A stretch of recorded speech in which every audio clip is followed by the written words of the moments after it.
Here, unwind the white liner. Here, this is VHB tape. Laminating here. Then remove original liner. Unwind the new yellow paper. The sensor makes sure when to working, when to stop.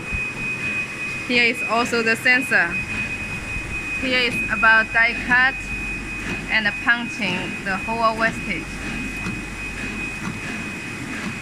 The wastage will move out this direction. And due to this machine is just for testing, remove die cut wastage. Unwind the tape to remove original liner and cover the release paper. The sensor for working. And here is the sheeter.